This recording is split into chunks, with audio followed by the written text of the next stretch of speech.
Hello everyone, thank you. ನನಗೆ support ಮಾಡ್ತಿರೋ ಪ್ರತಿಯೊಬ್ಬರಿಗೂ ಇದೇ ಥರ ಸಪೋರ್ಟ್ ಮಾಡ್ತಾ ಇರಿ. ನನ್ನ ಚಾನಲ್ನ ಇನ್ನೂ ಯಾರಾದರೂ ಸಬ್ಸ್ಕ್ರೈಬ್ ಮಾಡದೆ ನೋಡ್ತಾ ಇದ್ದರೆ ಪ್ಲೀಸ್ ಸಬ್ಸ್ಕ್ರೈಬ್ ಮಾಡಿಕೊಂಡು ನನಗೆ ಸಪೋರ್ಟ್ ಮಾಡಿ ಅಂತ ಹೇಳ್ತಾ ಈ ವಿಡಿಯೋಲಿ ನಾನು ಹೇಳೋಕ್ಕೆ ಇಷ್ಟಪಡೋದು IPL final match. IPL final match ಹೆಂಗೆಂಗೋ ಇರುತ್ತೆ ಅಂದರೆ ಹೆಂಗೆಂಗೋ ಎಂಡ್ ಆಗೋಯ್ತು ಅಂತಲೇ ಹೇಳ್ಬೋದು. ಎಷ್ಟು ಕ್ಯೂರಿಯಸ್ ಆಗಿ ನೋಡಬೇಕು ಅಂತ ಅಂದ್ಕೊಂಡಿರ್ತಾರೆ. ಲಾಸ್ಟ್ ಐ ಥಿಂಕ್ ಮಿಡ್ ಓವರ್ಸಲ್ಲಿ ಆದ್ರಂತೂ ಜಸ್ಟ್ 8 crore ಪೀಪಲ್ ಏನೋ ಮ್ಯಾಚ್ ನೋಡ್ತಾ ಇದ್ರು. ಅಷ್ಟು ಇವಾಗ ಇದಾಗೋಯ್ತು. ಸ್ಟಾರ್ಟಿಂಗ್ ಓವರ್ಸಲ್ಲೇ ಗೊತ್ತಾಗೋಯ್ತು, ಓಕೆ ಈ ಸಲ KKR ಟ್ರೋಫಿ ಅಂತ. ಯಾಕಂದರೆ ಜಸ್ಟ್ 4 or 5 ಓವರ್ಸಲ್ಲೇ ಆಲ್ರೆಡಿ 3 ವಿಕೆಟ್ಸ್ ಬಿದ್ದೋಗ್ಬಿಟ್ಟಿತ್ತು. ಏನಿದ್ರು ಹಿಂಗೆ ಆಡ್ತಾ ಇದ್ದಾರೆ ಅಂತ ಅಂದ್ಕೊಂಡ್ವಿ. ಬಟ್ ಆದರೂ ಕೂಡ ಕ್ಲೆಸನ್ ಇದ್ದಾರೆ ಮತ್ತು ಪ್ಯಾಟ್ ಕುಮಿನ್ಸ್ ಇದ್ದಾರೆ, ಏನಾದರೂ ಇಂಪ್ಯಾಕ್ಟ್ ಮಾಡ್ಬೋದೇನೋ. Travis side Abhishek Sharma out ಆದರೂ ಕೂಡ ಅಂತ ಸಿಕ್ಕಾಪಟ್ಟೆ ವೆಯ್ಟ್ ಮಾಡ್ತಾ ಇದ್ವಿ. ಬಟ್ ಯಾರು ನಿಲ್ಲೇ ಇಲ್ಲ. ನಿತೇಶ್ ಬಂದರು, ನಿತೇಶ್ ಹೋಗಿದ್ರು, ರಾಹುಲ್ ತ್ರಿವಾಟಿಯಾ, ಕ್ಲೆಸನ್, ಪ್ಯಾಟ್ ಕುಮಿನ್ಸ್, ನಿತೇಶ್ ಯಾರು ಆಡಲೇ ಇಲ್ಲ ನಿನ್ನೆ. ಅಷ್ಟು ಕ್ರೇಜಿ ಬೌಲಿಂಗ್ ಆಪೋಸಿಟ್ KKR ಟೀಮಿಂದ ಇತ್ತು ಅಂತ ಹೇಳ್ಬೋದು. ಆ್ಯಕ್ಚುಲಿ KKR ಬೌಲಿಂಗ್ ಟೀಮ್ ತುಂಬ ಸ್ಟ್ರಾಂಗ್ ಆಗಿದೆ ಅಂತ SRHಗೂ ಗೊತ್ತು. ಸೊ ನಾವು ಸ್ಟಾರ್ಟಿಂಗ್ ಟಾಸ್ ಗೆದ್ದ ತಕ್ಷಣ ನಾವು ಎಕ್ಸ್ಪೆಕ್ಟ್ ಮಾಡಿದ್ದು ಪಕ್ಕ ಈ ಸಲ SRH ಫೀಲ್ಡಿಂಗ್ ತೊಗೊಳುತ್ತೆ ಅಂತ. ಪ್ಯಾಟ್ ಕುಮಿನ್ಸ್ ಅಲ್ಲೇ ತಪ್ಪು ಮಾಡಿದ್ರು ಅಂತ ಹೇಳ್ಬೋದು.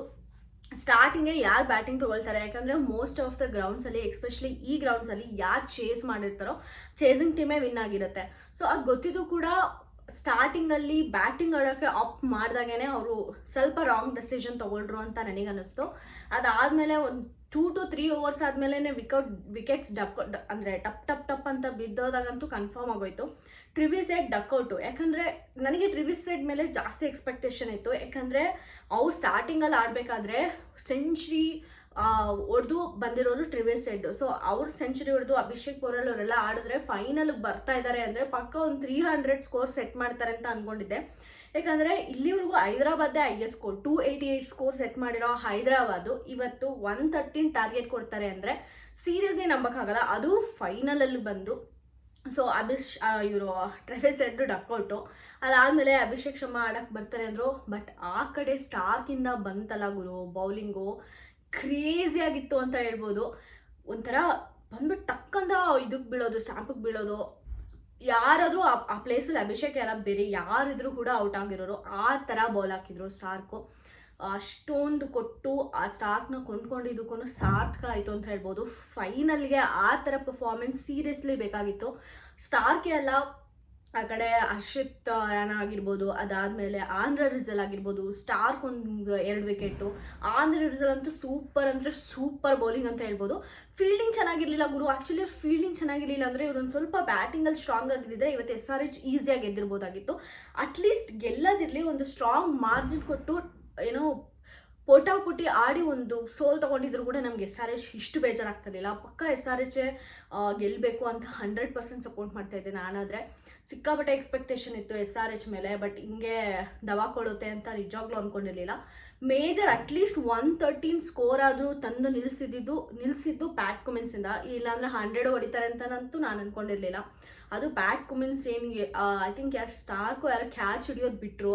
ಐ ಥಿಂಕ್ ಆಂಧ್ರ ರಿಸಲ್ ಅನ್ಸುತ್ತೆ 2 ಸಲ ಏನೋ ಕ್ಯಾಚ್ ಹೊಡಿಯೋದು ಬಿಟ್ಟರು. ಬೌಂಡ್ರಿಯಲ್ಲಿ ಮಿಸ್ ಆಗಿ 6 ಹೊಡಿತಿರೋ ಬಾಲ್ನ ತಡೆಯೋಕೆ ಹೋಗಿ ಅಲ್ಲಿ ಕ್ಯಾಚ್ ಬಿಟ್ಟರು. ಅದರಿಂದ ಪ್ಯಾಟ್ ಕುಮಿನ್ಸ್ ಇಷ್ಟೊಂದು ಅಟ್ಲೀಸ್ಟ್ ಒಂದು ಸ್ವಲ್ಪ 20+ ರೇಂಜ್ಗಾದ್ರೂ ಸ್ಕೋರ್ ಮಾಡೋಕ್ಕೆ ಬಂದರು. 113 ಟಾರ್ಗೆಟ್ ಸೆಟ್ ಆಯಿತು. ಇವತ್ತು ಮೆಚ್ಕೋಬೇಕಾಗಿದ್ದಂದರೆ KKR ಟೀಮು ಸೀರಿಯಸ್ಲಿ ಎಷ್ಟು ಸ್ಟ್ರಾಂಗಾಗೆ ಒಂದೇ ಒಂದು ರಾಂಗ್ ಸ್ಟೆಪ್ಪು ಕೂಡ ಅವ್ರು ಎಲ್ಲೂ ತೊಗೊಳ್ಳಿಲ್ಲ. ಒಂದು ಬೌಲಿಂಗಲ್ಲಾಗಲಿ ಒಂದು ಬ್ಯಾಟಿಂಗಲ್ಲಾಗಲಿ ಕ್ರೇಜಿ ಅಂದರೆ ಕ್ರೇಜಿ ಪರ್ಫಾರ್ಮೆನ್ಸ್ ಮಾಡಿದ್ರು. ಫೈನಲಿ ಈ ಸಲ KKR ಟ್ರೋಫಿನ ತೊಗೊಂಡೋಗ್ಬಿಟ್ರು. ಇದು 3rd ಟೈಮ್ ಅವರು ಟ್ರೋಫಿ ಗೆಲ್ತಾ ಇರೋದು. ಐ ಥಿಂಕ್ 2011, 2014 ಆಫ್ಟರ್ 10 years 2014 ಅವರು 2024 ಅವರು ಟ್ರೋಫಿ ಗೆಲ್ತಾ ಇರೋದು. ಕ್ರೇಜಿ ಅಂದರೆ ಕ್ರೇಜಿ ಅನ್ನಿಸ್ತು. ಈ ಸಲ ನಮ್ಮ RCB ಏನಾದ್ರೂ ಫೈನಲಿಗೆ ಬಂದಿದ್ದರೆ ಇಷ್ಟು ಈಸಿಯಾಗಿ KKRಗೆ ಟ್ರೋಫಿ ಎತ್ಕೊಂಡು ಹೋಗೋಕ್ಕಂತೂ ನಿಜಾಗ್ಲೂ ಬಿಡ್ತಾ ಇರಲಿಲ್ಲ. ಒಂದು ರೇಂಜಿಗಾದರೂ ಕಾಂಪಿಟೇಷನ್ ಕೊಟ್ಟಿರೋದು. RCB ಇಲ್ವಲ್ಲ ಅನ್ನೋ ಫೀಲಿಂಗ್ ಅಂತೂ ತುಂಬಾ ಇರುತ್ತೆ. ಅಟ್ಲೀಸ್ಟ್ ಫೈನಲ್ಗಾದರೂ ಬರಬೇಕಿತ್ತು ಅಂತ. ಅದು RR ಮೇಲೆ ಸೋತ್ವಲ್ಲ ಅಂತ ನಮ್ಗೆ ಇನ್ನೂ ಬೇಜಾರಾಗುತ್ತೆ. ಯಾಕಂದರೆ SRH ಮತ್ತು RR ಕ್ವಾಲಿಫೈಯರ್ ಮ್ಯಾಚ್ ನೋಡಿದಾಗ ಒಂದು ಈಸಿ ವಿನ್ ಅಂತೂ SRHಗೆ ಸಿಕ್ತು. ಬೌಲಿಂಗ್ ಅಷ್ಟು ಚೆನ್ನಾಗೆ SRH ಬೌಲಿಂಗ್ ವೀಕ್ ಇದ್ದರೂ ಕೂಡ RR ಮೇಲೆ ಅಷ್ಟು ಈಸಿ ಟಾರ್ಗೆಟ್ನ ಅಚೀವ್ ಮಾಡಿ ಗೆದ್ದುಬಿಟ್ರು.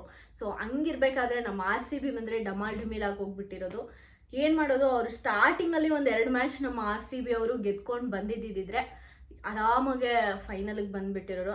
ಅಯ್ಯೋ ಕ್ವಾಲಿಫೈರಿಗೆ ಬಂದಿದ್ರು, ಅದಾದಮೇಲೆ ಇದ್ದಿದ್ದೆ ಮ್ಯಾಚು ಅಂತ. ಬಟ್ RCBಗೆ ಪ್ರೆಷರ್ ಅಂತೂ ಸಿಕ್ಕಾಪಟ್ಟೆ ಕಡಿಮೆ ಇರೋದು ಈ ಸಲ ಕ್ವಾಲಿಫೈರ್ ಆಡ್ತಿರ್ಬೇಕಾದ್ರೆ.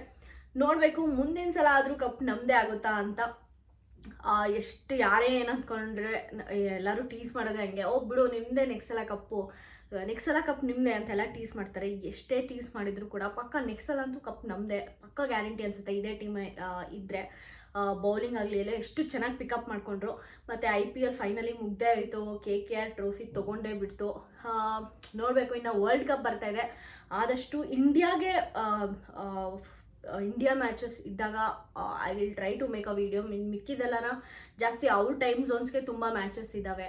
ಸೊ ಆ ಟೈಮ್ ಝೋನ್ ಮ್ಯಾಚ್ ಮಾಡೋಕ್ಕೆ ಆಗಲ್ಲ ಅನಿಸುತ್ತೆ. ಇನ್ ಕೇಸ್ ಯಾವ್ಯಾವ ಮ್ಯಾಚ್ ನೋಡ್ತೀನೋ ಆ ಮ್ಯಾಚ್ಗೆಲ್ಲನೂ ಟ್ರೈ ಮಾಡ್ತೀನಿ ವಿಡಿಯೋ ಮಾಡೋಕ್ಕೆ. ಇಷ್ಟು ದಿನ ನಾನು ಕಂಟಿನ್ಯೂಸ್ ಆಗಿ ಮಾಡಲಿಲ್ಲ ಅಂದರೂ ಕೂಡ ಅಲ್ಲಲ್ಲಿ ವೀಡಿಯೋಸ್ ಮಾಡ್ತಾಯಿದ್ರು ಕೂಡ ತುಂಬ ಸಪೋರ್ಟ್ ಮಾಡಿದ್ದೀರಾ IPL ಇದಕ್ಕೆ. ಪ್ರತಿಯೊಬ್ಬರು ಯಾರೇ ನನ್ನ ವಿಡಿಯೋ ನೋಡಿರ್ತೀರೋ ಅವರೆಲ್ಲರಿಗೂ ತುಂಬ ತುಂಬ ತುಂಬ ಥ್ಯಾಂಕ್ ಯು. ಇದೇ ಥರ ಸಪೋರ್ಟ್ ಮಾಡ್ತಾಯಿರಿ. ಗೊತ್ತಿರೋರಿಗೆ ಶೇರ್ ಮಾಡಿ, ಆದಷ್ಟು ಫುಲ್ ವಿಡಿಯೋ ನೋಡೋಕ್ಕೆ ಟ್ರೈ ಮಾಡಿ ಅಂತ ಹೇಳ್ತಾ ನಾನು ವಿಡಿಯೋನ ಮುಗಿಸ್ತಾ ಇದ್ದೀನಿ. Thank you so much.